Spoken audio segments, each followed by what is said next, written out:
everyone, and welcome to Coaches Making Impact. I am Anari Bellamy, your impact leader, and I am here with one of the most awesome marketers in the world. I say that because I kind of feel like I know him personally. This is Warnock, and he's such a pleasure to have. He had me on one of his summits before, and he just has great energy, and I had to have him on Coaches Making Impact because he's definitely a coach making impact. Hi, Vince. Vince, how are you? I'm great. You're making me blush. I love it. Good start to the interview. So it's so great to have you. You know, you've been moving around doing quite a bit lately, a summit of your own, and then moving and everything Yeah, else. Still managed to pop on a podcast. How about it, right? So, yeah, yeah. Full disclosure for everyone, this place isn't finished yet. I'm still trying to settle in. I figure it's probably going to be about midway through the year before we finally actually get settled, but it's good fun. right, right. But I see you've got the back almost like it was in the other room. That was the Oh first yeah, thing I saw. I said, "Oh yeah, he replicated that very well." yeah. I have to have my toys here. Got to have my Darth Vader. Got to have my R2D2, my Boba Fett, everything. But this area here is about to be filled. So I've got a huge wall unit coming. There'll be even more toys. It's going to be more spectacular than my old office. Can't wait to If see you it. haven't We'll have to figured it give out, us a I'm just a tour. giant kid. Yeah. So tell us, from a coach's perspective and being a coach that's making impact, who is it that you're purposed to serve? I am purposed to serve early stage entrepreneurs. I kind of have two markets actually. My primary, which is early stage entrepreneurs. These are the people that I love. These are the people that are really trying to make an impact. They're out there trying to build something, but the whole concept of marketing freaks them out. They're like, I don't even know where to begin. Honestly, the most common thing I get told is, I have no idea where to start. So that's where I come in. I make sense of all that mess, make it really clear for them so that they can turn up, be empowered, and actually deliver on what they're trying to build. And then I have a secondary market, which is one of my other areas of expertise, which is around thought leadership. So a lot of established entrepreneurs or established marketers come to me to go, how do I get known out there? Like, tell me, how do I become an expert? So I teach them how to create their own frameworks. I teach them how to be known for something, to get featured on podcasts and summits, to become published authors, and I take them through the process around all of that as well. Absolutely love it. So you hit them at both angles, right? Yep. There is one key thread amongst all of that though, and that is heart-centered. And I know that's a term that's overused, but I genuinely want to deal with people that really do want to make an impact. I'm very clear. I turn down probably more people than I accept, but I turn them down for a simple reason. They're the people that come to me going, I want to make a fast buck, or I want to make lots of sales. I just want to, and when you get down to why is it you want to make this, it's because they just want to make money, make money, make money. There is nothing wrong with that. Don't get me wrong. But I'm really wanting to help people that want to make an impact. I want people that are trying to do the best for their customers, that are trying to help people and leave a legacy on this planet. And those are the people that's the thread that runs through all of this. Those are the clients that I choose to work with. I love it. And you know, it's even though that word is overused, it's kind of like the word impact, right? Everybody Yeah. uses the word impact, but it's how you put it out there to the world, right? And so Yep. everybody, I can tell you, Vince is definitely a heart-centered coach. You know, he's all about it. He actually has a passion for what he does. So that's, you know, it's Mm. one thing to say it, and it's another thing to mean it, right? Oh yeah. Don't worry. I've found a lot of people that say it but don't mean it. But Right. truly, there are a huge amount of entrepreneurs out there. And we just had, as you mentioned, I had the summit. So one of the key requisites for people becoming speakers at the summit, I had 30 speakers from around the world. But the common thing there is they had to be people that were aligned. And by that, I don't mean that they have to agree with everything I say or I have to agree with everything they say. I'm actually all for being challenged on things. But what I wanted was people that weren't just going to go, this is how to spam people. This is how to just manipulate people. This is how to twist them. It's like, come on, guys. We want people that genuinely want to serve. And this is the difference between it's selling versus serving. I want to deal with the people that want to serve. I absolutely agree. I remember, you know, you and I were going back and forth, and you being a marketer, I think my topic was stop marketing and start Yeah. making. Yeah. Thanks for that. Yeah, total conflict of interest, right? Yeah. But no, the main point was what we're talking about now is that heart selling piece. You know, you got Exactly. to care and be passionate about it. So now you have to tell me, this bubbly personality and the passion that you have for what you do has to come from somewhere, right? So what is it about your story that makes this your passion? Oh my goodness. Okay, gonna get dark for a little bit, then it gets lighter. And I don't just mean the lighting in here. What I mean is, I grew up in an abusive household. I was abused from a very young age, consistently, up until about the age of 11. For me, home was this horrible place I didn't really want to be around, whereas school was this amazing place. And I'm like, oh my goodness, I get to be free of all of that. It's incredible. But two things happened when I turned 11. I went to what we call a transitional school. It's called intermediate. So it's ages 11 and 12. So it's between your primary schooling, your early schooling, and going into what we call college, but in the US, they call high school. So those 2 years between, I discovered two things: a bully at school, which meant that I had no safe place at all. School, all of a sudden, I had someone tormenting me. At home, I had someone tormenting me. But in amongst all of that, I found something else, and that was an incredible teacher. He was a guy named Mr. Few, one of the just most genuinely loving and incredible people you'll ever meet in your life. Unfortunately, he's passed away a number of years back now, but I did get the opportunity to tell him the impact that he had on my life.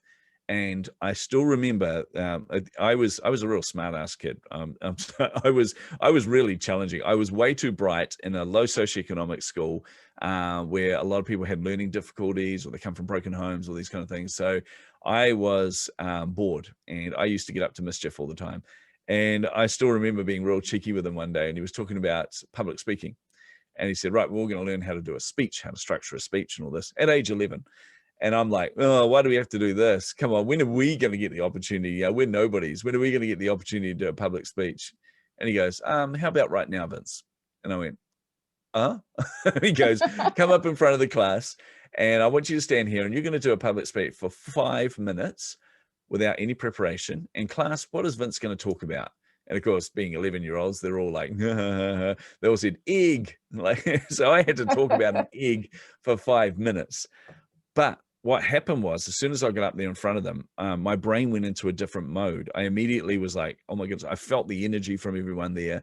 I suddenly felt this like enthusiasm. I used humor, which I used all my life. Suddenly used humor. I started with the joke, which came first, the chicken or the egg, the saying, and then brought it around. And he said, right, you got 20 seconds left. And then realized everything that had flowed out of my mouth had led back to where I started. So I finished it off around, and obviously the chicken came first. And the class were like, whoa, they were getting really into it. They thought it was hilarious. And I just thought, ha, ha, ha, I won this round. But I turned around and the teacher said, Vince, you have a gift. And he said, and you could do something really, really special with your life. And I was like, what is this strange feeling on the inside of me? And it was like, all of a sudden, I felt hope. I felt like I could achieve something. These are all very foreign concepts to me. When you grow up in abuse, you do not feel like you can amount to anything. And suddenly I had this person believing in me, and it was the freakiest feeling ever. And I was like, oh my goodness, I need that, but I want other people to experience that as well. And one of the things I learned from a very young age is when you go through a lot, you have a lot of empathy for other people. So having gone through that, I want other people to be empowered. I want other people to feel that sense of like hope. And also I learned the other thing I did when I was 11 is I started my first business. And basically, but basically growing up in poverty and abuse, I ended up, our house was too small for all the kids. I had 5 sisters and a brother. So my parents put me out in a caravan on the backyard. Now, this is a caravan that had no insulation, no power, nothing. So in winter, I would wake up with ice on my blankets and things, which is not cool. So I decided no one was looking after me. So I need to look after myself. So I was quite a bright kid. I realized, okay, middle of the night, I set my alarm. So, my little watch thing with a little wind up alarm, set that, and I would get up at just after midnight, and I would go outside and I dug these little tunnels to under our house. And I ran cabling and basically wired my own electricity for my caravan. Then I put things over the windows so that they couldn't tell that I actually had lighting and heating and all that kind of stuff in there. But then I realized I needed stuff for it. I needed a heater. I needed things for there. So I got gifted back in, this is going to show my age here, Nari, but back in the early days of personal computing, I got gifted these Sinclair ZX81s. They were broken. There was a company, a local company that had imported them. They had 3 of them that didn't work, so they were going to throw them out. And they were like, "Oh, here, you can push the buttons and pretend you're doing something cool." But I'm like, nah, I can figure this out. So when my parents were out, I'd go inside and I'd plug it into the TV there, and I was trying to get them working, realized that the problem was with the membranes, took them apart, fixed them, and ended up with 2 of them. I got 2 of them working. So I sold those to my friends' families and bought myself a Commodore 64. And this was my pride and joy. I learned to program on it. I learned everything on this Commodore 64. But I also learned that you can pirate video games and software really, really easy. Now, bear with me. I had no moral compass. Please forgive me. I did not know it was wrong. I had no one guiding me or anything. I just knew I could make some money from this. So I used to copy all these games onto cassette tapes, and I made so much money there that I managed to buy a TV, a VCR, back in the days when VCRs were really expensive, a heater, all these kind of things for myself. So I also learned the freedom that gives you, especially when you grow up with nothing and you grow up in these environments where you have no control. I wanted other people to have that as well. I want them to have that sense of hope, but also that sense that they can take the reins for themselves. So when we fast forward many years, I met Leanne, head over heels in love with her. She didn't even know I existed for years, but that's another story. But finally we ended up getting married and having 2 kids. And for me, one of the most important things to teach my kids, there were 2 things. One was making sure that they understood why people behave the way they behave. So don't just react to a situation, actually understand what's behind it. But the other thing came from all of that, which was I wanted them to be able to create their own wealth. I wanted them to have the freedom to not have to rely on a job, on somebody employing them. And last year, of course, a lot of people found the downside or the limitations of that when, you know, suddenly jobs that they thought were secure were no longer secure, and companies that they thought had their back suddenly didn't even care about them, just let them, you know, brush them aside. So I want people to be able to create their own wealth from that. So those are my kind of driving factors. It really is about empowering people. I genuinely do believe everyone can be a marketer.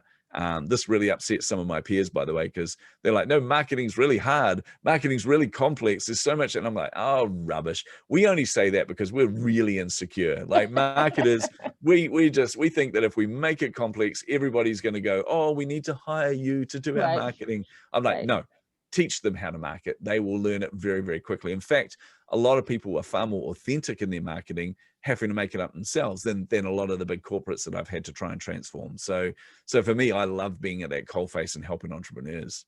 And you know, the funny thing is, once they, even though they realize how easy it is, when you teach somebody how to do something, you know, a lot of times people don't want to teach people how to do things because Yeah. they figure it's going to cost them to sell, right? Cost them, but they'll learn how to do it and be like, yeah, no, yeah, you can have it. I appreciate Yeah. you teaching it to me. Now you go and Yep. do what you taught me I'm supposed to do, right? Exactly. Well, that's the point where a good entrepreneur will suddenly look at it and go, you know what? Now I understand the principles, which means that I can hold people to account with this. I can understand the direction I want to go. I can understand positioning myself. But the reality is I need to focus on where I'm good at, which means I need to hire somebody to do the stuff that I'm not good at. And that's a marketer. So there you go.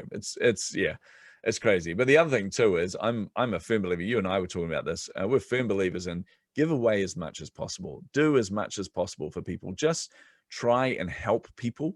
Money will follow. Like money flows. I'm going to say money's irrelevant. I know a lot of people are going to struggle with that. And I also realize I'm in a very privileged position, but I've been a firm believer of this my whole life, is if you focus on impacting people, the money will follow that. So yeah, just don't worry about that. Opens doors. It Yeah. actually, you know, my grandmother when I was little, well, I was probably about 9. I'm gonna say 9 or 10, Mm. and she came to me and she had this dollar in her hand. And at this point in time, I was very selfish, right? I didn't want to share anything with anybody, right? And she had this dollar in her hand and she told me to make a fist. And I made a fist. And then she comes and she offers me this dollar and she's like, okay, take the dollar. Well, I couldn't take the dollar, right? Because she made me make a fist. So then I was really wanting that dollar too. So then she was like, all right, now let's try this again. Open your hand, you know. And she was like, Nice. open your hand and, you know, like you're going to reach me something. I opened my hand like I was going to reach her something. She put the dollar in my hand. And she said, you see how when you're giving, your Yeah. hand is open to receive, But when you're always taking, it's always closed, and it's not Love open to that. receive the best. And that stuck with me. I even share that with adults that's struggling and going through. I'm like, if you start giving a little bit more, Yeah. it might work out for you. So, I love that. I love that. I and I still know, remember when I felt a calling to. So I've always kind of been in and out of corporate and entrepreneurship, and I think I'm at the point now where entrepreneurship is pretty much where I'm going to stay. I'm kind of a bit tired of the corporate life, to be honest. But when I'm in and out of that, I had a very, very well paying job at one point, and decided that's it. I felt this calling to create this business with a friend of mine. We knew that there was an opportunity there. We knew that we could grow this really quickly, but we knew it came at a cost, and that cost was going to be 6 months with no income at all. Which is challenging. I had 2 young children at the time. My wife was working as well, so that was okay. But I'm going, okay, this is going to mean, it's going to mean a bit of adaptation for us. We're going to have to adapt to this. We're going to have to change the way that we live. But the opportunity on the other side of that is huge. So I remember sitting down with her going, look, here's my 6-month roadmap. And at the end of 6 months, we're going to raise, $1 million in seed funding, which we did. But it means 6 months of no income. And she's going, that's interesting. And I said, why? And she goes, well, and backstory on her, she had been trained as an early childcare teacher, but she had this calling, and she knew that she had to help people with addictions. Both of us had come across so many people in our life and tried to help them with addictions, but we weren't empowered to do so. As in, we didn't have the right skills, the right techniques, or anything like that. So we'd always try and help as much as we can. But she knew she was called to do this. So she said, well, despite being later in life, she goes, I know that now's the right time. I need to make that change, which means leaving my well-paying job and going and learning and going to university and learning how to be an addictions counselor. And I'm like, so this means 6 months of absolutely no oh, income for us. Zero, zilch, nothing, nada. And I still remember the thing that she said to me, and she goes, yeah, but when have we never landed on our feet? And that made me realize, you know what? Yes, there is potential challenges out there. Yes, there is a potential that we will run out of money. We will have nothing. We will struggle to put food on the table, all these kind of things I'm trying to avoid since I was a kid, But the reality is we've got each other, and we can get through it. And if things don't work out, we just make a different decision and we try something different. And guess what? Things will work. So we jumped headfirst into that. It did go according to plan, which was awesome. My wife is now a very sought after addictions counselor. Common Ledger, which was the company I created, we raised $1 million seed funding. We went on to acquisition a few years later, which was a very crazy journey. That was a very high growth company. And then I ended up back in corporate life at Cigna and became the chief marketing officer there. But the thing was, through all of that, it was always that thing of knowing that we're going to be okay, no matter what. Just whatever you believe, whether it's God, the universe, all these kind of things, it has a way of looking after you if you're looking after other people. And I still remember my co-founder, one of my co-founders, we brought on board another couple, and one of them, this guy, Brendan, him and I were walking around, and we were talking about the fact that our runway was running out, and we were working towards the seed funding. And I said to him, yeah, man, but things always have a way of working out. Like, seriously, I said, me and Leanne, the amount of times that we'll be just walking along the street, and this, without a word of a lie, this is the most weird thing that's ever happened. I said, we're walking on the street, and we'll look down, and I look down, and there was a $50 note on the ground. And I'm going, and there'll just be money. And I reached down and picked it up. Now, on the inside, I am screaming. I'm going, oh my goodness, this is the coolest thing ever. I just found $50 on the ground. On the outside, I'm cool as a cucumber, or trying to be. And I'm going, see? And he's just going, holy crap, like, what just happened? I said, look, I'll shout your lunch. And I went and bought him lunch. But I'm trying to teach him that the universe just has a way of working itself out. If you look after other people, if you put other people before yourself, then guess what? Things are going to happen. Like, it's sowing and reaping, it's karma, whatever you want to call it. It works, people. It really does. and so there goes that synergy, because you just kind of nabbed my last question, which was the answer to my last question, which is the person you have purpose to serve crosses your path, and it's your one and only opportunity to leave an impact on their lives. What would you say to them? And I think you pretty much said it, but I'll see if you Yeah. want to add anything else to it. Oh my goodness, there are so many things I want to say. As you know, I like talking. So I've got a list of things. Now, look, that I would have a good, honest chat to them about turning up consistently. If you want to be an entrepreneur, one of the biggest things you need to do is you need to turn up. And by that, I don't just mean, I'm very anti this whole hustle and grind culture. I'm very anti this, work 24/7 and wear the badge of honor that you've had no sleep and there's Red Bull for blood in your veins, and all this kind of stuff, because that's really unhealthy. And I don't believe that actually produces good results in the end. But what I do believe is that you need to consistently put yourself out there. And that is hard and it's scary for a lot of people. There's a lot of fear of failure, a lot of fear of success, but the biggest one is actually fear of being seen.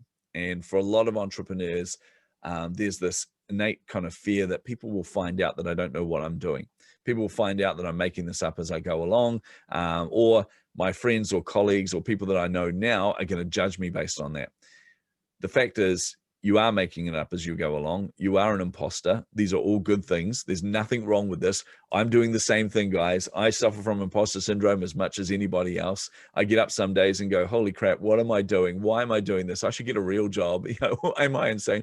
Who wants to hear what I have to say? Who wants to read my books? Who wants to listen? So we all go through this, but you've got as much right as everybody else to be there. You genuinely do. I think entrepreneurship is a high calling. I genuinely believe that entrepreneurs are something very, very special, which is why I'm called to help them. But the other thing is, by turning up consistently, you are allowing the people that you're serving to grow. And this was a difficult lesson for me to learn.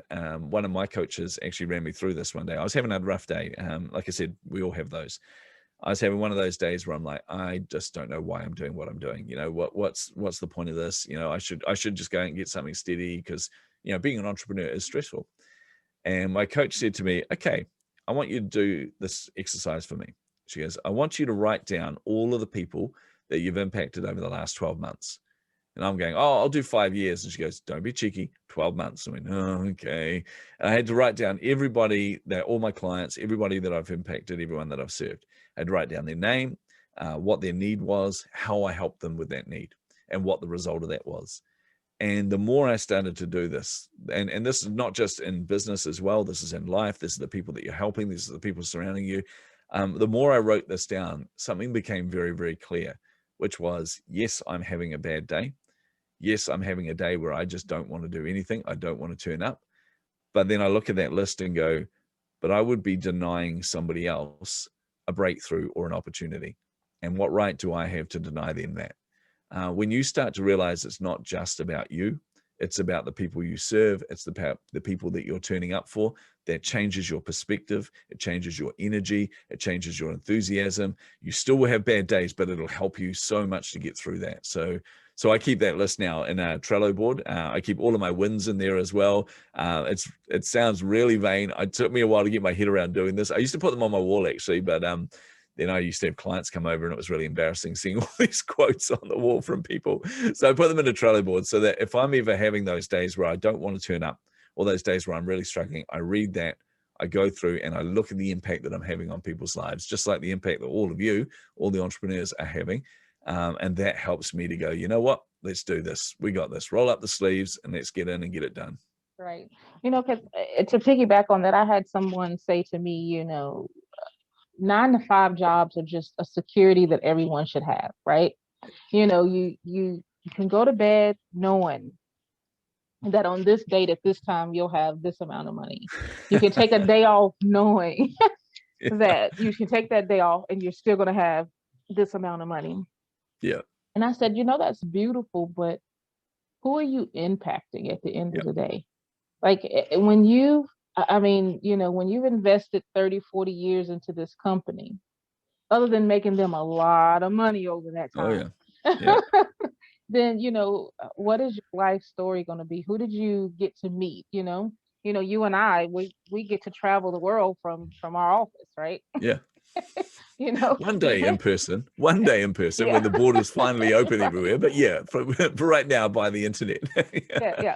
I was in Israel yesterday, so, how many people can say that, but, so it's, you have to cut out all of that to say, you have to cut out the noise of other people, to piggyback on what you're saying. You have to cut out the noise of other people telling you. It's bad enough when you tell yourself you can't, right?